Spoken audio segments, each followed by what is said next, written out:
ನಮಸ್ಕಾರ. ಕರಳಿನ ಆರೋಗ್ಯ ಒಂದು ಚೆನ್ನಾಗಿದ್ರೆ ನಮಗೆ ಈ ಅಸಿಡಿಟಿ, ಗ್ಯಾಸ್ ಪ್ರಾಬ್ಲಮ್, ಹೊಟ್ಟೆ ಉಬ್ಬರಿಸಿದಂಗೆ ಅನ್ಸೋದು, ಮನಸ್ಸು ಸರಿಯಿಲ್ಲ ಅಂತ ಅನ್ಸೋದು, ಆಂಕ್ಸೈಟಿ, ಡಿಪ್ರೆಷನ್, ಮರೆವು, ದೇಹದಲ್ಲಿ ಅನಾರೋಗ್ಯದ ಫೀಲಿಂಗು ಇದರಿಂದ ಹಿಡಿದು ಆಟೋ ಇಮ್ಯೂನ್ ಅಂತಹ ಹಲವಾರು ರೀತಿಯ ಕಾಯಿಲೆಗಳು ಬರದೇ ಇದ್ದ ಹಾಗೆ ನೋಡ್ಕೊಳ್ಬಹುದು. ಜೊತೆಗೆ ಶಾರೀರಿಕ, ಮಾನಸಿಕ ಶಕ್ತಿ ತುಂಬ ಚೆನ್ನಾಗಿರೋ ಥರ ನೋಡ್ಕೊಳ್ಬಹುದು. ಹಾಗಾಗಿ ನಮ್ಮ ಕರುಳಿನ ಆರೋಗ್ಯವನ್ನ ಚೆನ್ನಾಗಿ ಕಾಪಾಡ್ಕೊಳ್ಬೇಕು. ನಾನು ಬಹಳಷ್ಟು ಬಾರಿ ಈ ಗಟ್ ಬ್ರೈನ್ ಆಕ್ಸಿಸ್ ಬಗ್ಗೆ, ಕರಳಲ್ಲಿರುವಂಥ ಬ್ಯಾಕ್ಟೀರಿಯಾಗಳು ಚೆನ್ನಾಗಿದ್ರೆ ಹೇಗೆ ನಮ್ಮ ದೇಹ ಚೆನ್ನಾಗಿರ್ಲಿಕ್ಕೆ ಸಾಧ್ಯ ಅನ್ನೋದ್ರ ಬಗ್ಗೆ ಎಲ್ಲ ಮಾತಾಡಿ ಆಗಿದೆ.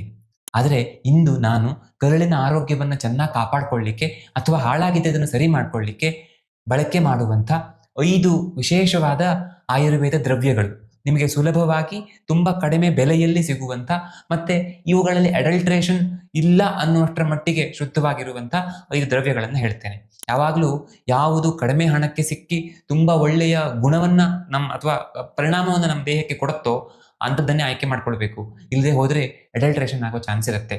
ಇನ್ನು ನಮ್ಮ ಅಡುಗೆ ಮನೆಯಲ್ಲಿ ಅಥವಾ ಮನೆಯಲ್ಲಿ ಆಹಾರ ಪದಾರ್ಥವಾಗಿ ಬಳಕೆ ಮಾಡುವಂಥ 5 ವಿಶೇಷ ಪದಾರ್ಥಗಳ ಬಗ್ಗೆ ಕೂಡ ಹೇಳ್ತೇನೆ. ಹಾಗಾಗಿ 5 ಔಷಧಗಳು, 5 ಆಹಾರ ಪದಾರ್ಥಗಳು ಇವುಗಳನ್ನು ಸರಿಯಾದ ರೀತಿಯಲ್ಲಿ ಆಯಾ ಸಮಸ್ಯೆ ಇರುವಂಥವರು ಸೇವನೆ ಮಾಡಿದರೆ, ಆಯಾ ಕರಳಿನ ಆ ಸಿಂಪ್ಟಮ್ಸ್ ಇರುವಂಥವರು ಸೇವನೆ ಮಾಡಿದರೆ ಅದ್ಭುತವಾದ ಪರಿಣಾಮವನ್ನು ಪಡ್ಕೊಳ್ಳಿಕ್ಕೆ ಸಾಧ್ಯ.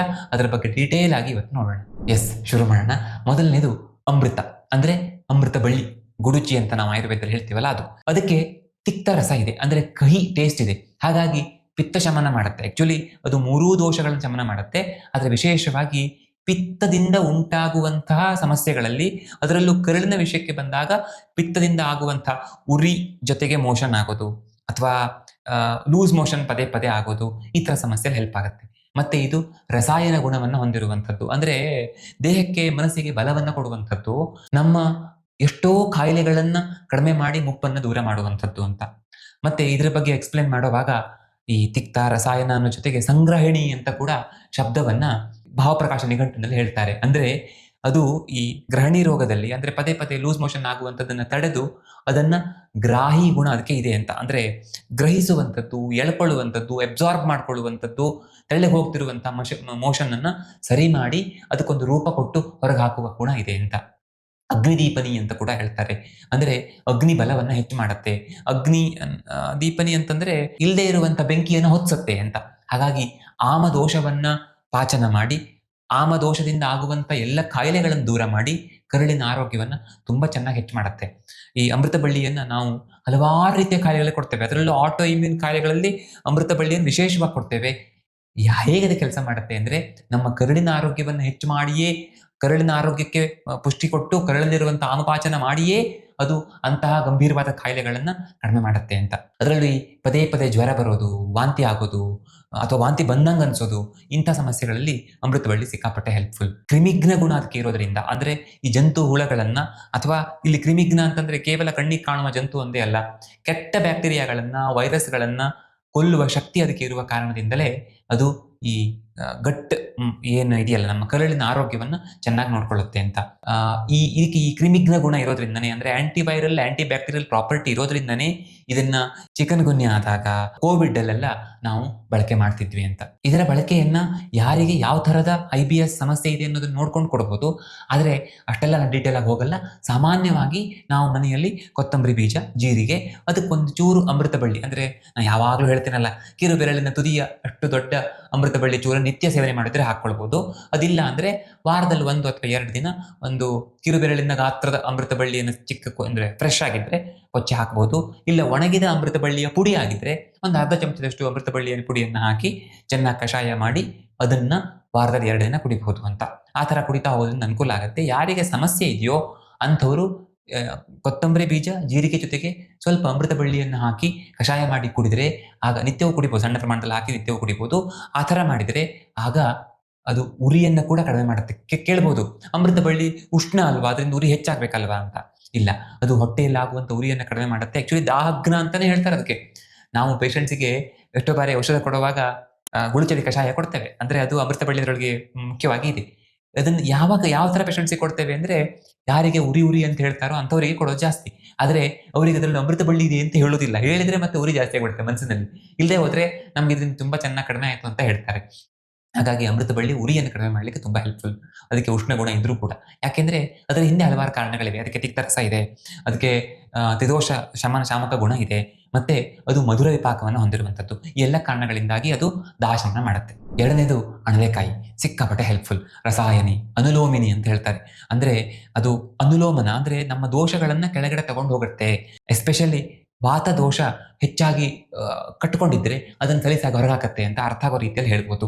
ಮತ್ತೆ ಗೃಹಿಣಿ ರೋಗ, ವಿಬಂಧ, ಆದ್ಮಾನ ರೋಗಗಳಲ್ಲಿ ತುಂಬಾ ಹೆಲ್ಪ್ಫುಲ್ ಅಂತ ಭಾವಪ್ರಕಾಶ್ ನಿಘಂಟಿನಲ್ಲಿ ಹೇಳ್ತಾರೆ. ಅಂದ್ರೆ ಕರುಳಿಗೆ ಸಂಬಂಧಪಟ್ಟ ಎಲ್ಲ ಸಮಸ್ಯೆಗಳು, ಮಲಬದ್ಧತೆ ಆಗಿದ್ರೆ, ಭೇದಿ ಆಗ್ತಾ ಇದ್ರೆ ತುಂಬಾ, ಆಮೇಲೆ ಇದು ಹೊಟ್ಟೆ ಉಬ್ಬರಿಸುವಂತ ಸಮಸ್ಯೆ ತುಂಬಾ ದೀರ್ಘಕಾಲದಿಂದ ಇದ್ರೆ ಆಗ ಹೆಲ್ಪ್ ಆಗುತ್ತೆ ಅಂತ. ಈ ಹೊಟ್ಟೆ ಉಬ್ಬರಿಸುವ ಸಮಸ್ಯೆಯನ್ನು ತೆಗೆದುಕೊಂಡ್ರೆ ನಾವು ಇಂಗು ಮಜ್ಜಿಗೆ ಕುಡಿದ್ರೆ, ಇಂಗನ್ನು ಹಾಕೊಂಡು ಕುಡಿದ್ರೆ ಆಗ ಹೊಟ್ಟೆ ಉಬ್ಬರ ಕಡಿಮೆ ಆಗುತ್ತೆ. ಆದ್ರೆ ಎಷ್ಟು ದಿವಸ ಕುಡಿತಾ ಇದ್ದಷ್ಟು ದಿವಸ ಮಾತ್ರ. ಹಿಂಗಾಷ್ಟಕ ಚೂರ್ಣ ಕೊಟ್ಟಾಗ ಪೇಷಂಟ್ಸ್ ಬಹಳಷ್ಟು ಬಾರಿ ಹಾಗೆ ಕಂಪ್ಲೇಂಟ್ ಮಾಡ್ತಾರೆ, ನೀವು ಕೊಟ್ಟಿರೋ ಪೌಡರ್ ತಗೊಂಡ್ರೆ ಅಥವಾ ಮಾತ್ರೆ ತಗೊಂಡ್ರೆ ಆಗ ಕಡಿಮೆ ಆಗುತ್ತೆ, ಬಿಟ್ಟ ತಕ್ಷಣ ಜಾಸ್ತಿ ಆಗುತ್ತೆ ಅಂತ. ಆದ್ರೆ ಅಣಲೆಕಾಯಿ ಹಾಗಲ್ಲ, ಅದು ನಿಧಾನವಾಗಿ ಕೆಲಸ ಮಾಡಿದ್ರು ಕೂಡ ಸಂಪೂರ್ಣ ಗುಣ ಮಾಡುತ್ತೆ. ಹಾಗಾಗಿ ನಾವು ಆ ಥರ ಹಿಂಗ್ವಾಷ್ಟಕ ಚೂರ್ಣಮೋ, ಚಿತ್ರಕಾತಿ ಬಟ್ಟಿಯೋ ಈ ಥರದ ಒಂದು ಇಮಿಡಿಯೇಟ್ಲಿ ಕೆಲಸ ಮಾಡುವಂಥ ಔಷಧಗಳ ಜೊತೆಗೆ ಈ ಅಣಲೆಕಾಯಿ ಅಂತ ಇರುವಂಥ ಔಷಧಗಳನ್ನು ಕೂಡ ಕೊಟ್ಟು ನಿಧಾನವಾಗಿ ಅವುಗಳನ್ನೆಲ್ಲ ಬಿಡಿಸಿ ಆಮೇಲೆ ಅಣಲೆಕಾಯಿಯಿಂದ ಪೂರ್ತಿ ಗುಣ ಆದ ನಂತರ ಅದನ್ನು ಬಿಡ್ಬೋದು. ಆ ರೀತಿ ಪ್ಲಾನ್ ಮಾಡ್ತೇವೆ. ಹಾಗೆ ಅಣಲೆಕಾಯಿ ಹೆಲ್ಪ್ ಆಗುತ್ತೆ. ಮತ್ತೆ ಇದು ವಿಬಂಧ ಅಂದ್ರೆ ಮೋಷನ್, ಮೂತ್ರ, ಗ್ಯಾಸ್ ಇವುಗಳೆಲ್ಲ ಕಟ್ಕೊಂಡಿದ್ರೆ ಅದನ್ನು ಕೂಡ ಸಲೀಸಾಗಿ ಹೊರಗೆ ಹಾಕೋ ಥರ ನೋಡ್ಕೊಳ್ಳುತ್ತೆ. ಜೊತೆಗೆ ಆಗ ಭೇದಿಗೆ ಹೆಲ್ಪ್ ಆಗುತ್ತೆ ಅಂತ ಹೇಳಿದ್ನಲ್ಲ, ಇದು ವಿಚಿತ್ರ ಅಲ್ವಾ? ಮಲಬದ್ಧತೆಗೆ ಹೆಲ್ಪ್ ಆಗುತ್ತೆ ಅಣಲೆಕಾಯಿ, ಗೊತ್ತಿದೆ, ತಗೊಂಡ್ರೆ ಭೇದಿ ಆಗುತ್ತೆ, ಮೋಷನ್ ಆಗುತ್ತೆ, ಆರಾಮ ಪಾಸ್ ಆಗುತ್ತೆ ಅಂತ. ಆದ್ರೆ ಇದು ಭೇದಿ ಆಗೋದಕ್ಕೂ ಹೇಗೆ ಹೆಲ್ಪ್ಫುಲ್ ಅಂತ ನೀವು ಕೇಳ್ಬೋದು. ಆಯುರ್ವೇದದ ಎಷ್ಟೋ ಈ ಲೂಸ್ ಮೋಷನ್ಗೆ ಹೇಳುವಂತ ಚಿಕಿತ್ಸೆಯಲ್ಲಿ, ಅಂದ್ರೆ ನಾವು ಅಚ್ಚಾರ ಚಿಕಿತ್ಸೆ ಅಂತ ಹೇಳ್ತೇವೆ, ಅದರಲ್ಲಿ ಅಣಲೆಕಾಯಿಯನ್ನ ವಿಶೇಷವಾಗಿ ಬಳಕೆ ಮಾಡ್ತೇವೆ. ಇದು ಆಯುರ್ವೇದದ ಋಷಿ ಮುನಿಗಳಿಗಿದ್ದ ಜ್ಞಾನ ಅಂತ ಅರ್ಥ ಮಾಡ್ಕೊಳ್ಬೇಕು ಅಂತ. ಅಂದ್ರೆ ಆಯುರ್ವೇದ ಶಾಸ್ತ್ರದಲ್ಲಿ ಹೇಗೆ ಹೇಳಿದ್ದಾರೆ ಅಂತಂದ್ರೆ, ಯಾರೋ ಒಬ್ಬ ಲೂಸ್ ಮೋಷನ್ ಅಂತ ಪೇಷಂಟ್ ಬಂದ ಅಂದ್ರೆ ಅವನಿಗೆ ಇಮಿಡಿಯೇಟ್ಲಿ ಲೂಸ್ ಮೋಷನ್ ಸ್ಟಾಪ್ ಆಗೋ ತರ ಔಷಧ ಕೊಡೋದಲ್ಲ. ಅಲ್ಲಿ ಹೇಳ್ತಾರೆ ದೋಷಗಳು ಹೋಗ್ಬೇಕು ಅಂತ. ಅದನ್ನೇ ಇವತ್ತು ಮಾಡರ್ನ್ ಸೈನ್ಸ್ ಏನ್ ಹೇಳುತ್ತೆ ಅಂತಂದ್ರೆ, ಅವನಿಗೆ ಫುಡ್ ಪಾಯ್ಸನ್ ಆಗಿ ಅಥವಾ ಇನ್ಫೆಕ್ಷನ್ ಆಗಿ ಲೂಸ್ ಮೋಷನ್ ಆಗ್ತಾ ಇದ್ರೆ ಆಗ ಅವನಿಗೆ ನಿಲ್ಲಿಸುವಾಗ ಔಷಧ ಕೊಡೋದಲ್ಲ, ಅಲ್ಲಿ ಆ ಆಂಟಿಬಯೋಟಿಕ್ಸ್ ಅನ್ನು ಅಥವಾ ಪ್ರೋಬಯೋಟಿಕ್ಸ್ ಅನ್ನ ಕೊಡಬೇಕು ಅಂತ. ಅಂದ್ರೆ ಒಳ್ಳೆ ಬ್ಯಾಕ್ಟೀರಿಯಾ ಹೆಚ್ಚಾಗಬೇಕು, ಕೆಟ್ಟ ಬ್ಯಾಕ್ಟೀರಿಯಾ ಸಾಯ್ಬೇಕು ಅನ್ನೋ ತರ ಪ್ಲಾನ್ ಮಾಡ್ತಾರೆ. ಅದೇ ತರ ಆಯುರ್ವೇದ ಕೂಡ ಅಣಲೆಕಾಯಿಯನ್ನು ಬಳಕೆ ಮಾಡ್ತದೆ ಅಂತ. ಒಂದು ಎಕ್ಸಾಂಪಲ್ ಅಷ್ಟೇ, ಅಣಲೆಕಾಯಿ ಒಂದು ಎಕ್ಸಾಂಪಲ್. ಇಂತೂ ಹಲವಾರು ಔಷಧಗಳಿವೆ. ಅಣಲೆಕಾಯಿ ಎಲ್ಲ ಅದ್ಭುತವಾಗಿ ಕೆಲಸ ಮಾಡುತ್ತೆ. ಹಾಗಾಗಿ ಅದೆಲ್ಲ ಪ್ರಮಾಣ ನೋಡಿಕೊಂಡು ಸೇವನೆ ಮಾಡಿದರೆ ಅಣಲೆಕಾಯಿ ಭೇದಿಯಲ್ಲಿ ಕೂಡ ತುಂಬಾ ಹೆಲ್ಪ್ಫುಲ್. ಅದರಲ್ಲೂ ಕೆಲವೊಬ್ರು ಒಂದ್ಸಲ ಲೂಸ್ ಆಗುತ್ತೆ, ಇನ್ನೊಂದ್ಸಲ ಮಲಬದ್ಧತೆ ಆಗ್ಬಿಡುತ್ತೆ, ಯಾವ್ದು ಯಾವಾಗ ಆಗುತ್ತೆ ಅಂತ ಗೊತ್ತಾಗಲ್ಲ ಅಂತ ಹೇಳ್ತಾರೆ. ಈ ಮಿಕ್ಸ್ಡ್ ಟೈಪ್ IBS ಅಂತ ಹೇಳ್ತಾರಲ್ಲ ಅಂತ ಕಂಡೀಷನ್ ಅಲ್ಲಿ. ಮತ್ತೆ ಬಹಳಷ್ಟು ಜನ ಏನ್ ಕಂಪ್ಲೇಂಟ್ ಮಾಡ್ತಾರೆ ಅಂತಂದ್ರೆ, ಲೂಸ್ ಮೋಷನ್ ಆಗುತ್ತೆ ಆದ್ರೆ ಹೋದಾಗ ನಮಗೆ ಸಮಾಧಾನವೇ ಆಗೋದಿಲ್ಲ, ಈಗೇನ್ ಮಾಡ್ಬೇಕು ಅಂತ ಅರ್ಥ ಆಗಲ್ಲ ಅಂತ. ಅಂಥ ಕಂಡೀಷನ್ಸ್ ಅಲ್ಲಿ ಕೂಡ ಅಣಲೆಕಾಯಿ ಸಿಕ್ಕಾಪಟ್ಟೆ ಹೆಲ್ಪ್ ಆಗುತ್ತೆ.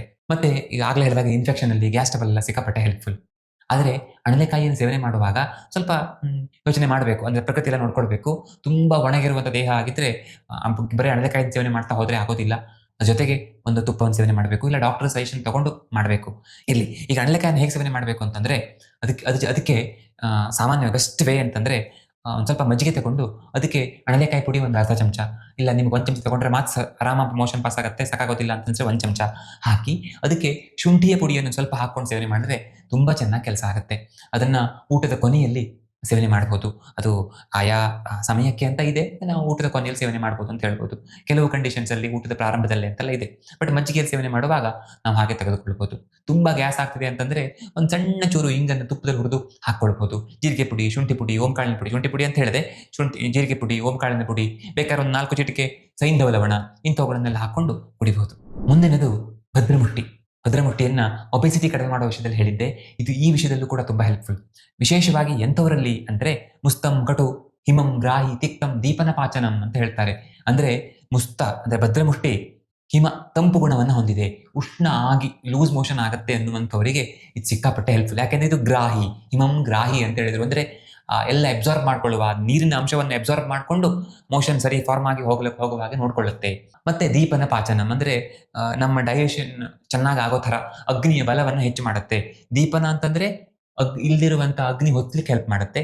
ಪಾಚನ ಅಂತಂದ್ರೆ ಊಟ ಮಾಡಿ ಚೆನ್ನಾಗಿ ಆ ಅಗ್ನಿಯ ಕಾರಣದಿಂದ ಜೀರ್ಣ ಆಗೋ ತರ ನೋಡ್ಕೊಳ್ಳುತ್ತೆ ಅಂತ. ಸೊ ಇದೆರಡೂ ಗುಣ ವೆರಿ ವೆರಿ ಇಂಪಾರ್ಟೆಂಟ್. ಎರಡೂ ಗುಣ ಭದ್ರಮುಷ್ಟಿಗಿದೆ. ಆದ್ರೆ ಇಲ್ಲಿ ವಿಶೇಷ ಅಂದ್ರೆ, ಈ ಎರಡೂ ಗುಣಗಳು ಇರುವಂತ ದ್ರವ್ಯ ನಮ್ಗೆ ಬೇಕು ಅಂತಂದ್ರೆ ಸಾಮಾನ್ಯವಾಗಿ ಅದು ಉಷ್ಣ ಗುಣವನ್ನು ಹೊಂದಿರುತ್ತೆ. ಆದ್ರೆ ಇದು ತಂಪಾಗಿದ್ದು ಈ ಕೆಲಸ ಮಾಡುತ್ತೆ. ಹಾಗಾಗಿ ಭದ್ರಮುಷ್ಟಿ ವಿಶೇಷ. ಅರುಚಿ ಜಂತು ಹೃತ್ ಅಂತ ಕೂಡ ಹೇಳ್ತಾರೆ. ಅಂದ್ರೆ ಈ ಬಾಯಿಗೆ ರುಚಿ ಇಲ್ಲ ಅನ್ನುವಂಥವ್ರು ಇದನ್ನ ಕಷಾಯವನ್ನು ಸೇವನೆ ಮಾಡೋದು. ಹೇಗೆ ಮಾಡೋದು ಅಂತ ಹೇಳ್ತೇನೆ ಆಮೇಲೆ. ಮತ್ತೆ ಜಂತು ಹೃತ್ ಅಂದ್ರೆ ಕ್ರಿಮಿ ಮತ್ತೆ ಕೆಟ್ಟ ಬ್ಯಾಕ್ಟೀರಿಯಾಗಳನ್ನ ಕೊಲ್ಲುತ್ತೆ ಅಂತ. ಹಾಗಾಗಿ ಇದು ಕೂಡ ಇನ್ಫೆಕ್ಷಿಯಸ್ ಡಿಸೀಸ್ ಅಲ್ಲಿ ತುಂಬಾ ಹೆಲ್ಪ್ಫುಲ್. ತುಂಬಾ ಜನರಿಗೆ ಪದೇ ಪದೇ ಹೊಟ್ಟೆಯಲ್ಲಿ ಇನ್ಫೆಕ್ಷನ್ ಆಗಿ ಲೂಸ್ ಮೋಷನ್ ಆಗುತ್ತೆ, ಈ ರೀತಿ ಹೇಳೋರು ಇರ್ತಾರೆ. ಅಂಥವರಿಗೆ ತುಂಬಾ ಹೆಲ್ಪ್ ಆಗುತ್ತೆ. ಹಾಗಾಗಿ ಭೇದಿ ಆಗುತ್ತೆ, ತುಂಬಾ ಭೇದಿ ಆಗೋದು ಇದು. ಆದ್ರೆ ಈ ಮಲಬದ್ಧತೆಯಲ್ಲಿ ಹೆಲ್ಪ್ ಆಗಲ್ಲ, ಭೇದಿ ಆಗೋರಿಗೆ ಮಾತ್ರ ಹೆಲ್ಪ್ ಆಗುತ್ತೆ. ಭೇದಿ ಆಗುತ್ತೆ, ಜೊತೆಗೆ ಸಿಂಬಳ ಹೋಗುತ್ತೆ, ಹೊಟ್ಟೆ ಕಿವುಚಿಯಾಗಿ ಭೇದಿ ಆಗುತ್ತೆ, ಅಂಥವರಿಗೆಲ್ಲ ಇದು ಹೆಲ್ಪ್ ಆಗುತ್ತೆ. ಮುಸ್ತಾ ಅಂದ್ರೆ ಭದ್ರಮುಷ್ಟಿ ಮತ್ತೆ ಶುಂಠಿಯ ಪೇಯ ಮಾಡ್ಕೊಂಡು ಸೇವನೆ ಮಾಡ್ಬೋದು. ಅಂದ್ರೆ ದೊಡ್ಡ ಚಮಚದಲ್ಲಿ, ಅಂದ್ರೆ ಟೇಬಲ್ ಸ್ಪೂನ್ ಅಂತ ಹೇಳ್ತೀವಲ್ಲ, ಅದರಲ್ಲೊಂದು 2 ರಿಂದ 4 ಟೇಬಲ್ ಸ್ಪೂನ್ ಅಕ್ಕಿಯನ್ನ ಒಂದು 4 ಲೋಟ ನೀರಿಗೆ ಹಾಕೋದು. ಅದಕ್ಕೆ ಭದ್ರಮುಷ್ಟಿಯ ಪುಡಿ ಚಿಕ್ಕ ಚಮಚದಲ್ಲಿ, ಟೀ ಸ್ಪೂನ್ ಅಲ್ಲಿ 1-2 ಚಮಚ ಹಾಕೋದು, ಶುಂಠಿ 1 ಚಮಚ ಪುಡಿ ಹಾಕೋದು. ಇದನ್ನು ಚೆನ್ನಾಗಿ ಕುದಿಸಿ ಸುಮಾರು ಗಂಜಿ ಅಂದ್ರೆ ನೀರು ಚೆನ್ನಾಗಿರುವಂತ ಗಂಜಿ ಆ ತರ ಬರಬೇಕು. ಅಂದ್ರೆ ಅರ್ಧಕ್ಕೆ ಬಚ್ಬಹುದು ಅಂತ ಹೇಳಿ. ಆ ತರ ಬತ್ತಿದ ನಂತರ ಆ ಏನು ಗಂಜಿಯ ತಿಳಿ ನೀರಿದೆಯಲ್ಲ, ಅದನ್ನ ಆಗಾಗ ಕುಡಿತಾ ಇದ್ರೆ ತುಂಬಾ ಚೆನ್ನಾಗಿ ಭೇದಿ ಆಗಿ ತುಂಬಾ ಕಷ್ಟಪಡ್ತಾ ಇರ್ತಾರಲ್ಲ, ಅಂಥವ್ರಿಗೆ ತುಂಬಾ ಹೆಲ್ಪ್ ಆಗುತ್ತೆ. ಉಷ್ಣ ಆಗತ್ತೆ ಅನ್ನುವಂಥವ್ರು ಶುಂಠಿಯನ್ನು ಸ್ವಲ್ಪ ಕಡಿಮೆ ಹಾಕೊಳ್ಬಹುದು. ಅದು ಒಂಥರ ಒಳ್ಳೆಯ ಶಕ್ತಿದಾಯಕವಾದ ಪಾನೀಯವಾಗಿ ಕೆಲಸ ಮಾಡುತ್ತೆ ಅಂತ. ಯಾಕೆಂದ್ರೆ ಅಕ್ಕಿಯನ್ನು ಹಾಕಿರೋದ್ರಿಂದ ಆ ಅಕ್ಕಿಯ ಅಂಶ ನೀರಲ್ಲಿ ಬಿಡೋದ್ರಿಂದ ಅದು ಶಕ್ತಿಯನ್ನ ಕೊಡುತ್ತೆ. ಅಂದ್ರೆ ಇದರ ಹೊರತಾಗಿ ನಾವು ಬೇರೆದನ್ನೇ, ನೀವು ಅನ್ನನೇ ಊಟ ಮಾಡಿಬಿಟ್ರೆ, ಗಂಜಿಯನ್ನು ಊಟ ಮಾಡಿಬಿಟ್ರೆ ಅಜೀರ್ಣ ಆಗೋ ಚಾನ್ಸ್ ಇರುತ್ತೆ. ಅಂತ ಕಂಡೀಷನ್ ಇರುವವರಿಗೆ ಇದು ಸಿಕ್ಕಾಪಟ್ಟೆ ಹೆಲ್ಪ್ಫುಲ್. ಮತ್ತೆ ಮಜ್ಜಿಗೆಯಲ್ಲಿ ಭದ್ರಮುಷ್ಟಿಯ ಪುಡಿ, ಜೀರಿಗೆ ಪುಡಿ, ಸೈಂಧವ ಲವಣ ಇವು ಮೂರನ್ನ ಹಾಕಿ, ಭದ್ರಮುಷ್ಟಿಯ ಪುಡಿ 1 ಚಮಚದಷ್ಟು, ಚಿಕ್ಕ ಟೀ ಸ್ಪೂನ್ ಆದರೆ 1 ಚಮಚ ಪುಡಿ, ಜೀರಿಗೆ ಪುಡಿ ನಿಮಗೆ ಎಷ್ಟು ಬೇಕೋ ಅಷ್ಟು, ಸೈಂಧವ ಲವಣ 1-2-3 ಚಿಟಿಕೆ ಹಾಕಿ ಇದನ್ನ ಮಜ್ಜಿಗೆಯನ್ನ ಆಗಾಗ ಕುಡಿಬಹುದು ಅಥವಾ ಊಟದ ಕೊನೆಯಲ್ಲಿ ಕುಡಿಬಹುದು. ಅದರಿಂದ ತುಂಬಾ ಹೆಲ್ಪ್ ಆಗುತ್ತೆ ಈ ತರ ಭೇದಿ ಆಗುವಂಥವ್ರಿಗೆ. ಮುಂದಿನದ್ದು ನಮ್ಮ ಫೇವರೇಟ್ ನೆಲ್ಲಿಕಾಯಿ. ನೆಲ್ಲಿಕಾಯಿಯಲ್ಲಿ 2 ತರ, ಒಂದು ಹಸಿ ನೆಲ್ಲಿಕಾಯಿ, ಇನ್ನೊಂದು ಒಣ ನೆಲ್ಲಿಕಾಯಿ ಅಲ್ವಾ. ಈ ಹಸಿ ನೆಲ್ಲಿಕಾಯಿ ಮೋಷನ್ ಸುಲಭವಾಗಿ ಆಗೋ ತರ ನೋಡ್ಕೊಳ್ಳುತ್ತೆ. ಒಳ್ಳೆಯ ರಸಾಯನ ಪ್ರಾಪರ್ಟಿ ಅದಕ್ಕೆ ಇದೆ. ಒಣ ನೆಲ್ಲಿಕಾಯಿಗೂ ಇದೆ, ನೆಲ್ಲಿಕಾಯಿಗೆ ರಸಾಯನ ಪ್ರಾಪರ್ಟಿ ಇದೆ. ಹಾಗಾಗಿ ಹಸಿ ನೆಲ್ಲಿಕಾಯಿಯನ್ನ ಯಾರಿಗೆ ಕಾನ್ಸ್ಟಿಪೇಷನ್ ಇದೆಯೋ ಅಂಥವ್ರು ಸೇವನೆ ಮಾಡಬಹುದು. ಒಣ ನೆಲ್ಲಿಕಾಯಿ ಇದೆಯಲ್ಲ, ಇದು ಅನಾವಶ್ಯಕವಾಗಿ ಚಿಕ್ಕ ಚಿಕ್ಕ ವಿಷಯಕ್ಕೂ ಭೇದಿ ಆಗೋದು ಅಥವಾ ಪದೇ ಪದೇ ಹೊಟ್ಟೆಯಲ್ಲಿ ಒಂಥರ ಉರಿಯಾಗಿ ತ್ರಾಸಾಗಿ ಭೇದಿ ಆಗೋದು, ಈ ತರ ಆಗೋರು ಸೇವನೆ ಮಾಡಬಹುದು. ಯಾಕೆಂದ್ರೆ ಅಣಲೆಕಾಯಿಯನ್ನು ಹೇಳುವಾಗ ನಾನು ಹೇಗೆ ವಾತ ದೋಷವನ್ನು ಶಮನ ಮಾಡುತ್ತೆ ಅಂತ ಹೇಳಿದ್ನೋ, ನೆಲ್ಲಿಕಾಯಿ ಹಾಗೆ ಪಿತ್ತ ದೋಷವನ್ನು ಶಮನ ಮಾಡಲಿಕ್ಕೆ ತುಂಬಾ ಹೆಲ್ಪ್ ಆಗುತ್ತೆ. ಅದಕ್ಕೆ ಸ್ವಲ್ಪ ಹುಳಿ ಗುಣ ಇದ್ರೂ ಕೂಡ ಪಿತ್ತ ಶಮನವಾಗಿ ಅದ್ಭುತವಾಗಿ ಕೆಲಸ ಆಗುತ್ತೆ. ಅಣಲೆಕಾಯಿ, ನೆಲ್ಲಿಕಾಯಿ ಎರಡೂ ಕೂಡ ತ್ರಿದೋಷ ಶಾಮಕ. ಆದರೆ ಅಣಲೆಕಾಯಿ ವಿಶೇಷವಾಗಿ ವಾತ ಶಮನ ಮಾಡಿದ್ರೆ, ನೆಲ್ಲಿಕಾಯಿ ವಿಶೇಷವಾಗಿ ಪಿತ್ತ ಶಮನ ಮಾಡುತ್ತೆ. ಹಾಗಾಗಿ ಯಾರಿಗೆ ಲೂಸ್ ಮೋಷನ್ ಜಾಸ್ತಿ ಆಗುತ್ತೋ ಅಂಥವರು ಒಣ ನೆಲ್ಲಿಕಾಯಿಯನ್ನು ಹೆಚ್ಚಾಗಿ ಸೇವನೆ ಮಾಡಿದರೆ, ಯಾರಿಗೆ ಸ್ವಲ್ಪ ಕಾನ್ಸ್ಟಿಪೇಷನ್ ಹೆಚ್ಚಾಗುತ್ತೋ ಅಂಥವರು ಹಸಿ ನೆಲ್ಲಿಕಾಯಿ ಸೇವನೆ ಮಾಡಬಹುದು. ಮತ್ತೆ ಇದಕ್ಕೆ ಒಳ್ಳೆಯ ಗಾಯ ಗುಣ ಮಾಡೋ ಪ್ರಾಪರ್ಟಿ ಇದೆ. ಹಾಗಾಗಿ ವ್ರಣರೋಪಣ ಅಂತ ನಾವು ಹೇಳ್ತೇವೆ. ವ್ರಣರೋಪಕ ಪ್ರಾಪರ್ಟಿ ಇರೋದ್ರಿಂದ ಹೊಟ್ಟೆಯಲ್ಲಿ ಅಲ್ಸರ್ ತರ ಆಗಿದ್ರೆ, ಅಲ್ಸರೇಟಿವ್ ಕೊಲೈಟಿಸ್ ತರ ಆಗಿದ್ರೆ ಅಂಥವರಿಗೆಲ್ಲ ಪ್ರತಿನಿತ್ಯ ನೆಲ್ಲಿಕಾಯಿ ತಿನ್ಬೋದು. ನಾನು ಯಾವಾಗಲೂ ಹೇಳ್ತೇನೆ, ನೆಲ್ಲಿಕಾಯಿ ವಿಷಯದಲ್ಲಿ ಮಾತ್ರ ಯಾವುದೇ ರೀತಿಯ ಕಂಜೂಸ್ತನ ಬೇಡ. ನಿತ್ಯ ಒಂದು ನೆಲ್ಲಿಕಾಯಿಯನ್ನು ಸೇವನೆ ಮಾಡುವ ರೂಢಿಯನ್ನು ನಾವು ಬೆಳೆಸ್ಕೊಂಡ್ಬಿಡ್ಬೇಕು ಅಂತ. ಯಾರಿಗೆ ದೇಹದಲ್ಲಿ ಡ್ರೈನೆಸ್ ಇದೆಯೋ ಅಂಥವರು ನೆಲ್ಲಿಕಾಯಿ ಜೊತೆಗೆ ಚೆನ್ನಾಗಿ ತುಪ್ಪವನ್ನು ತಿಂದ್ರೆ ಆಯ್ತಷ್ಟೇ. ಇನ್ನು ಕೊನೆಯ ಔಷಧ ಹರಳೆಣ್ಣೆ. ಅದರ ಬಗ್ಗೆ ತುಂಬಾ ಬಾರಿ ಹೇಳಾಗಿದೆ, ಹೇಗೆ ಕುಡಿಬೇಕು ಅಂತಾನೂ ಹೇಳಿದ್ದೇನೆ. ಆದರೆ ಇಲ್ಲಿ ವಿಶೇಷವಾಗಿ ಕರಳಿಗೆ ಅಂತ ಬಂದಾಗ ಇನ್ನೊಂಚೂರು ವಿಷಯ ನೋಡೋಣ. ಇದಕ್ಕೆ ಸ್ನೇಹನ ಅಂದ್ರೆ ಅದು ಜಿಡ್ಡಿನ ಅಂಶ ಇರೋದ್ರಿಂದ ವಾತ ಶಮನ ಮಾಡುತ್ತೆ, ವಾತಾನುಲೋಮನ ಮಾಡುತ್ತೆ, ವಾತ ಹರವಾಗಿ ಕೆಲಸ ಮಾಡುತ್ತೆ. ಹಾಗಾಗಿ ಯಾರಿಗೆ ಗ್ಯಾಸ್ ಸಿಕ್ಕಾಪಟ್ಟೆ ಆಗುತ್ತೆ, ಮೋಷನ್ ಸರಿ ಪಾಸ್ ಆಗಲ್ಲ, ಅಥವಾ ವಾತ ದೋಷ ಜಾಸ್ತಿ ಆಗಿ ತೊಂದರೆ ಆಗ್ತಿದೆ, ಮಲಬದ್ಧತೆ ಸಿಕ್ಕಾಪಟ್ಟೆ ಇದೆ ಅನ್ನುವಂಥವ್ರು ಅಣಬೆಕಾಯಿಯನ್ನು ಬಳಕೆ ಮಾಡಬಹುದು. ಆದರೆ ನಿತ್ಯ ತಗೊಳ್ತೇನೆ ಅಂತ ಹೇಳ್ತಾ ಹೋದ್ರೆ ಒಂದು ಸಮಸ್ಯೆ ಇದೆ. ಏನಂದ್ರೆ ಇವತ್ತು 2 ಚಮಚ ಹರಳೆಣ್ಣೆ ಸಾಕಾದ್ರೆ ನಾಳೆಗೆ ಅಂದ್ರೆ ಇನ್ನೊಂದು ವಾರ ಬಿಟ್ಟು 15 ದಿವಸ ಬಿಟ್ಟು 3 ಚಮಚ ಬೇಕು, ಆಮೇಲೆ 4 ಚಮಚ ಬೇಕು, ಹೀಗಾಗ್ಬಿಡುತ್ತೆ. ಹಾಗಾಗಿ ವಾರಕ್ಕೆ ಒಂದಿನ ಒಂದು 3 ಅಥವಾ 4 ಬಾರಿ ಭೇದಿ ಆಗೋ ತರ ಹರಳೆಣ್ಣೆನ ಕುಡಿಬಹುದು. ಆದ್ರೆ ನನ್ನ ಸಜೆಷನ್, ಒಂದ್ಸಲ ಆಯುರ್ವೇದ ಡಾಕ್ಟರ್ನ ಮೀಟ್ ಆಗಿ ಒಂದ್ಸಲ ಡಿಸ್ಕಸ್ ಮಾಡ್ಕೊಂಡು ಹೇಗೆ ಮಾಡ್ಲಿ, ನಾನು ಕುಡಿಯೋದು ಒಳ್ಳೇದು ಅಂತ ಹೇಳ್ತಾರಲ್ಲ ಅಂತ ಕೇಳ್ಕೊಂಡು ಬಂದ್ರೆ ತುಂಬಾ ಒಳ್ಳೇದು ಅಂತ. ಹಾಗೆ ಮಾಡೋದು ಹೆಚ್ಚು ಸೂಕ್ತ. ಯಾಕೆಂದ್ರೆ ಬಹಳಷ್ಟು ಬಾರಿ ಏನಾಗುತ್ತೆ, ನಾವು ವಿಡಿಯೋದಲ್ಲಿ ಹೇಳ್ತೇವೆ, ನೀವು ನೋಡ್ಕೊಂಡು ಮಾಡ್ತೀರಿ, ಆದ್ರೆ ನಿಮಗೆ ಬೇರೆ ಏನಾದ್ರೂ ಕಾಯಿಲೆ ಇದ್ರೆ, ಸಾಮಾನ್ಯವಾಗಿ ಏನ್ ತೊಂದರೆ ಆಗದಿದ್ರು ಗಂಭೀರವಾದ ಸಮಸ್ಯೆಗಳಿದ್ದಾಗ, ಇದು ಕರಳಿಗೆ ತುಂಬಾ ಒಳ್ಳೇದು ಅಂತ ಹೇಳ್ತಿದಾರಲ್ಲ, ಹೋಗಿ ಕುಡ್ದೇ ಬಿಡೋಣ ಅಂತ ಸೈಡ್ ಎಫೆಕ್ಟ್ಸ್ ಏನೂ ಆಗಬಾರ್ದು ಅನ್ನೋ ಕಾರಣಕ್ಕೆ ಒಂದ್ಸಲ ಕೇಳ್ಕೊಂಡು ನಿಮ್ಮ ಪ್ರಕೃತಿಯನ್ನು ತೋರಿಸ್ಕೊಂಡು ಮಾಡ್ಕೊಂಡ್ರೆ ಸೈಡ್ ಎಫೆಕ್ಟ್ಸ್ ಅಲ್ಲ, ತುಂಬಾ ಅದ್ಭುತ ಪ್ರಯೋಜನ ಹರಳೆಣ್ಣೆಯಿಂದ ಆಗುತ್ತೆ. ಕರಳು ಶುದ್ಧಿಗಂತೂ ಸಿಕ್ಕಾಪಟ್ಟೆ ಹೆಲ್ಪ್ ಆಗುತ್ತೆ. ಅದನ್ನ ವಾರಕ್ಕೊಂದು ದಿವಸ, 15 ದಿವಸಕ್ಕೊಂದು ದಿವಸ ಹಾಗೆ ನಾವು ಕುಡಿಕೊಳ್ಬಹುದು. ಇದ್ರ ಬಗ್ಗೆ ಡೀಟೇಲ್ ಆಗಿ ಒಂದು ವಿಡಿಯೋ ಮಾಡಿದ್ದೇನೆ. ಆ ವಿಡಿಯೋದ ಲಿಂಕ್ ಅನ್ನ ಈ ವಿಡಿಯೋದ ಕೊನೆಯಲ್ಲಿ ಕೊಟ್ಟಿರ್ತೇನೆ, ಅದನ್ನು ಕ್ಲಿಕ್ ಮಾಡ್ಕೊಂಡು ನೋಡ್ಕೊಳ್ಬಹುದು. ಹರಳೆಣ್ಣೆಯನ್ನ ಇನ್ನೊಂದು ರೀತಿಯಲ್ಲಿ ಹೇಗೆ ಅಂತಂದ್ರೆ, ಈಗ ವಿಶೇಷವಾಗಿ ತುಂಬಾ ಉಷ್ಣ ಆಗ್ತಾ ಇದೆ, ಉರಿ ಆಗ್ತಿದೆ ಅನ್ನುವಂಥವ್ರು ಅದಕ್ಕೆ ಏನ್ ಮಾಡ್ಬೇಕು ಅಂದ್ರೆ, ಈ ಬಿಸಿ ಹಾಲಿಗೆ ಹರಳೆಣ್ಣೆಯನ್ನು ಹಾಕೊಂಡು ಕುಡಿಬಹುದು. ಇಲ್ಲ ಆಮ ಇದೆ ಅಂದ್ರೆ ಸರಿಯಾಗಿ ಡೈಜೆಸ್ಟ್ ಆಗಲ್ಲ, ದೇಹ ಭಾರ ಅನ್ಸುತ್ತೆ, ಏನ್ ತಗೊಂಡ್ರು ಡೈಜೆಸ್ಟ್ ಆಗಲ್ಲ ಅನ್ನುವಂಥವ್ರು ಶುಂಠಿಯ ಕಷಾಯದಲ್ಲಿ ಇದನ್ನು ಹಾಕೊಂಡು ಕುಡಿದ್ರೆ ತುಂಬಾ ಚೆನ್ನಾಗಿ ಅನುಕೂಲ ಆಗುತ್ತೆ. ಇನ್ನು 5 ಆಹಾರ ದ್ರವ್ಯಗಳು. ಮೊದಲನೇದು ದಿ ಬೆಸ್ಟ್ ಕರಳಿನ ಆರೋಗ್ಯಕ್ಕೆ ಸಿಕ್ಕಾಪಟ್ಟೆ ಹೆಲ್ಪ್ ಮಾಡುವಂತ ಮಜ್ಜಿಗೆ. ಮಜ್ಜಿಗೆ ಯಾವ ರೀತಿಯ ಕರಳಿನ ಸಮಸ್ಯೆ ಇದ್ರೂ ಹೆಲ್ಪ್ ಆಗುತ್ತೆ. ಅದರಲ್ಲೂ ವಿಶೇಷವಾಗಿ ಒಂದ್ಸಲ ಮಲಬದ್ಧತೆ ಆಗೋದು, ಒಂದ್ಸಲ ಲೂಸ್ ಮೋಷನ್ ಆಗೋದು, ಅಥವಾ ಪದೇ ಪದೇ ಲೂಸ್ ಮೋಷನ್ ಆಗೋದು, ಸರಿಯಾಗಿ ಮೋಷನ್ ಫಾರ್ಮ್ ಆಗದೆ ಹೋಗೋದು, ಸಿಂಬಳ ಜೊತೆಗೆ ಹೋಗೋದು, ಈ ಸಮಸ್ಯೆ ಇರುವವರಿಗೆ ಸಿಕ್ಕಾಪಟ್ಟೆ ಹೆಲ್ಪ್ ಆಗುತ್ತೆ. ಅದರಲ್ಲಿಯೂ ವಾತಕ್ಕೆ ಸಂಬಂಧಪಟ್ಟ ಸಮಸ್ಯೆಗಳು ಜಾಸ್ತಿ ಇದ್ರೆ ಆಗ ಸೈಂಧವ ಲವಣವನ್ನು ಹಾಕೊಂಡು ಸೇವನೆ ಮಾಡಿದ್ರೆ ಹೆಲ್ಪ್ ಆಗುತ್ತೆ. ಪಿತ್ತಕ್ಕೆ ಸಂಬಂಧಪಟ್ಟ ಸಮಸ್ಯೆಗಳು ಜಾಸ್ತಿ ಇದ್ರೆ ಸಕ್ಕರೆಯನ್ನ, ಅಂದ್ರೆ ನಿಜವಾದ ಸಕ್ಕರೆಯನ್ನ, ಈ ಮಾಮೂಲಿ ಸಕ್ಕರೆ ಎಲ್ಲ ಹಾಕೊಂಡು ಕುಡಿದ್ರೆ ತುಂಬಾ ಹೆಲ್ಪ್ ಆಗುತ್ತೆ. ಕಫಕ್ಕೆ ಸಂಬಂಧಪಟ್ಟ ಸಮಸ್ಯೆ ಇದ್ರೆ ಕಾಳುಮೆಣಸಿನ ಪುಡಿಯನ್ನ 1-2 ಚಿಟಿಕೆಯನ್ನು ಹಾಕೊಂಡು ಕುಡಿದ್ರೆ ಅನುಕೂಲ ಆಗುತ್ತೆ. ಸೊ ಆ ರೀತಿಯಲ್ಲಿ ನಾವು ಮಜ್ಜಿಗೆಯನ್ನು ಸೇವನೆ ಮಾಡಬಹುದು. ಹೇಗೆ ಇದ್ರು ನಿತ್ಯ ಊಟದ ಕೊನೆಯಲ್ಲಿ ಒಂದು ಲೋಟ ಮಜ್ಜಿಗೆಯನ್ನು ಕುಡಿಯುವ ರೂಢಿ ಮಾಡ್ಕೊಳ್ಬೇಕು. ಇಲ್ಲ ಅನ್ನಕ್ಕೆ ಮಜ್ಜಿಗೆಯನ್ನು ಹಾಕೊಂಡು ಸೇರಿಸ್ಕೊಂಡು ಕುಡಿಬಹುದು. ಆದರೆ ಮಜ್ಜಿಗೆ ಅತಿಯಾಗಿ ಹುಳಿಯಾಗಿ ಇರಬಾರ್ದು, ಅಥವಾ ಸರಿಯಾಗಿ ಮೊಸರು ಆಗದೆ ಇರುವಂತಹ ಮೊಸರನ್ನ ಕಡೆದು ಮಜ್ಜಿಗೆ ಅಂತ ಕುಡಿಯೋದು ಕೂಡ ತಪ್ಪು. ಚೆನ್ನಾಗಿ ಸರಿಯಾಗಿ ಮೊಸರಾಗಿರುವಂತಹ, ಆದರೆ ಅತಿಯಾಗಿ ಹುಳಿಯಾಗದೆ ಇರುವಂತಹ ಮಜ್ಜಿಗೆಯನ್ನ, ಅಂದ್ರೆ ಬೆಣ್ಣೆ ತೆಗೆದಿರುವಂತಹ ಮಜ್ಜಿಗೆಯನ್ನು ಸೇವನೆ ಮಾಡಿದ್ರೆ ಅದು ಅಮೃತ ಸಮಾನವಾಗಿ ಈ ಕರಳಿಗೆ ಸಂಬಂಧಪಟ್ಟ ಸಮಸ್ಯೆ ಹೆಲ್ಪ್ ಆಗುತ್ತೆ. ಎರಡನೆಯದು ಶುಂಠಿ. ಶುಂಠಿಗೆ ವಿಶ್ವಭೇಷಜ ಅಂತ ಕರೀತಾರೆ, ಅಂದ್ರೆ ಇಡೀ ಜಗತ್ತಿಗೆ ಮದ್ದು ಅಂತ. ಯಾಕೆಂದ್ರೆ ಕರಳಿನಲ್ಲಿ ಆರೋಗ್ಯದ ಕೀಲಿ ಕೈ ಇದೆ. ಇದು ಕರಳನ್ನು ಸರಿ ಮಾಡೋದ್ರಿಂದ ಅದು ಅನುಕೂಲ ಮಾಡುತ್ತೆ ಅಂತ. ಆಯುರ್ವೇದ ಇದನ್ನ ಅಗ್ನಿ ಅಂತ ಕರೀತಾರೆ. ಅಗ್ನಿ ಒಂದು ಚೆನ್ನಾಗಿದ್ರೆ ಇಡೀ ದೇಹದ ಆರೋಗ್ಯ ಚೆನ್ನಾಗಿರುತ್ತೆ ಅನ್ನೋ ಕಾರಣಕ್ಕೆ ಆ ಅಗ್ನಿಯ ಪಾಲನೆಯನ್ನ ಈ ಶುಂಠಿ ಮಾಡೋದ್ರಿಂದ ಅದು ವಿಶ್ವಭೇಷಜ. ಅದನ್ನ ಮಾಡರ್ನ್ ಸೈನ್ಸ್ ಗಟ್ ಬ್ಯಾಕ್ಟೀರಿಯಾ ಅಂತ ಹೇಳಿದ್ರೆ, ನಾವು ಅಗ್ನಿ ಅಂತ ಹೇಳ್ತೇವೆ, ಇಷ್ಟೇ ವ್ಯತ್ಯಾಸ. ಅದಕ್ಕೆ ದೀಪನ ಪಾಚನ ಗುಣ ಇದೆ, ಅದೇನು ಅಂತ ನಾನು ಆಗ್ಲೇ ಹೇಳಿದೆ. ಶೂಲ ಪ್ರಶಮನ ಗುಣ ಇದೆ. ವಿಶೇಷವಾಗಿ ನಮಗೆ ಈ ಕರಳಿಗೆ ಸಂಬಂಧಪಟ್ಟ ಸಮಸ್ಯೆಯಲ್ಲಿ ನೋವಿದ್ರೆ, ಆಗ ನೋವಾಗ್ತದೆ, ಹೊಟ್ಟೆಯಲ್ಲಿ ಕಿವುಚಿದಂಗಾಗಿ ನೋವಾಗಿ ಮೋಷನ್ ಆಗುತ್ತೆ, ಅಥವಾ ಆ ಹೊಟ್ಟೆ ನೋವು ಆಗಾಗ ಆಗ್ತಾ ಇರುತ್ತೆ, ಕೇವಲ ಗ್ಯಾಸ್ ತುಂಬಿಕೊಳ್ಳೋದಲ್ಲ, ನೋವು ತುಂಬಾ ಆಗುತ್ತೆ ಅಂದ್ರೆ ಶುಂಠಿ ಚೆನ್ನಾಗಿ ಕೆಲಸ ಮಾಡುತ್ತೆ. ಶುಂಠಿಯನ್ನ ಸ್ವಲ್ಪ ಹೆಚ್ಚಿನ ಪ್ರಮಾಣದಲ್ಲಿ ಅಂಥವರು ಸೇವನೆ ಮಾಡಬೇಕು.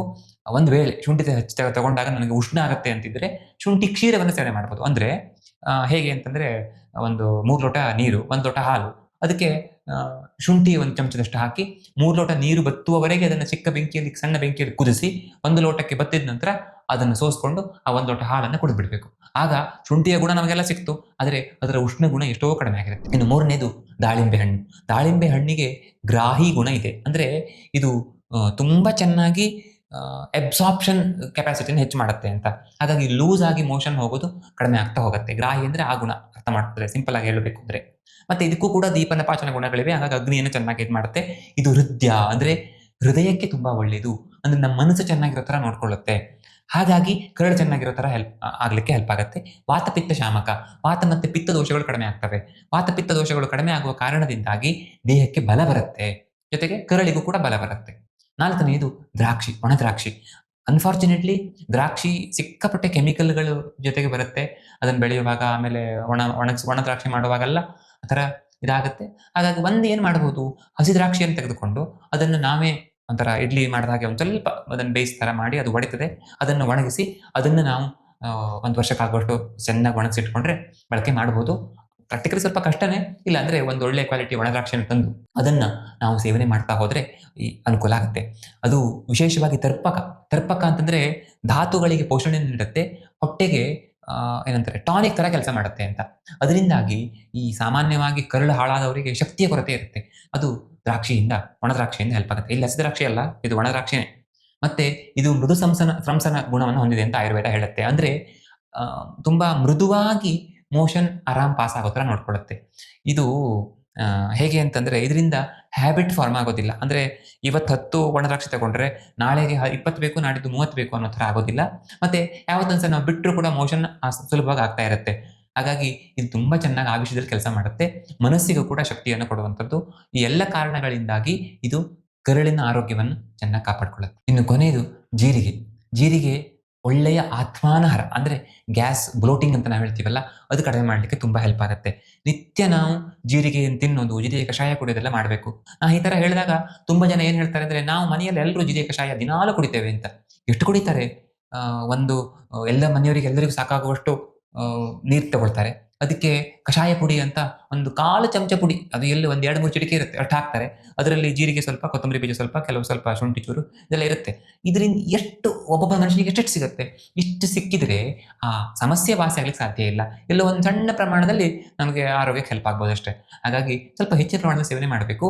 ವಿಶೇಷವಾಗಿ ಯಾರಿಗೆ ಗ್ಯಾಸ್ ತುಂಬಾ ಆಗುತ್ತೆ, ಮೋಷನ್ ಸ್ವಲ್ಪ ಲೂಸ್ ಆಗಿ ಹೋಗುತ್ತೆ, ಸರಿಯಾಗುತ್ತೆ ಫಾರ್ಮ್ ಆಗಲ್ಲ ಅಂತ ಹೇಳಿದ್ನಲ್ಲ, ಆ ಥರ ಇರುವಂಥವ್ರು, ಸರಿಯಾಗಿ ಹಸಿವೆ ಆಗೋದಿಲ್ಲ ಅಂಥವರು ಜೀರಿಗೆಯನ್ನು ಹೆಚ್ಚಾಗಿ ಬಳಕೆ ಮಾಡ್ಬೋದು. ಆದರೆ ಅತಿಯಾಗಿ ಬಳಕೆ ಮಾಡಿದ್ರೆ ಅದರಿಂದ ಕಾನ್ಸ್ಟಿಪೇಷನ್ ಕೂಡ ಆಗ್ಬೋದು. ಮತ್ತೆ ಜೀರಿಗೆ ಮಾಲ್ ಅಬ್ಸಾರ್ಪ್ಷನ್ ಸಿಕ್ಕಾಪಟ್ಟೆ ಹೆಲ್ಪ್ ಆಗುತ್ತೆ. ಮಾಲ್ ಅಬ್ಸಾರ್ಪ್ಷನ್ ಅಂದರೆ ನಾನು ಊಟ ಏನೋ ಚೆನ್ನಾಗಿ ಮಾಡ್ತೇನೆ, ಆದರೆ ದೇಹಕ್ಕೆ ಪುಷ್ಟಿಯೇ ಸಿಗೋದಿಲ್ಲ ಅನ್ನುವಂಥವ್ರಿಗೆ ಇದು ಹೆಲ್ಪ್ ಆಗುತ್ತೆ. ಯಾಕೆಂದರೆ ಅದು ಆ ಕರುಳಿನ ಏನು ಅಬ್ಸಾರ್ಬ್ ಮಾಡ್ಕೊಳ್ಳುವಂಥ ಏನು ವಿಲ್ಲೈ ಇವೆಯಲ್ಲ, ಅವುಗಳ ಶಕ್ತಿಯನ್ನು ಇದು ಜೀರಿಗೆ ಹೆಚ್ಚು ಮಾಡುತ್ತೆ ಅಂತ. ಈ ಎಲ್ಲ ಕಾರಣಗಳಿಂದಾಗಿ ನಾವು ಈ ಥರದ ಆಹಾರ ದ್ರವ್ಯಗಳನ್ನು ಸ್ವಲ್ಪ ಹೆಚ್ಚಿನ ಪ್ರಮಾಣದಲ್ಲಿ ಕರಳಿನ ಸಮಸ್ಯೆ ಇರುವರು, ಅದು ನಾ ಯಾವ್ಯಾವ ಸಮಸ್ಯೆ ಇರೋ ಎಂಥದನ್ನು ಸೇವನೆ ಮಾಡಬೇಕು ಅಂತ ಹೇಳಿದ್ನಲ್ಲ, ಆ ಥರ ಸೇವನೆ ಮಾಡಿದ್ರೆ ತುಂಬ ಅನುಕೂಲ ಆಗುತ್ತೆ. ಇವತ್ತು ಇಷ್ಟು ಸಾಕು. ಮುಂದಿನ ವಿಡಿಯೋದಲ್ಲಿ ಮತ್ತೆ ಸಿಗೋಣ. ನಿಮ್ಮ ಅಭಿಪ್ರಾಯಗಳನ್ನು ತಿಳಿಸಿ. ಧನ್ಯವಾದ.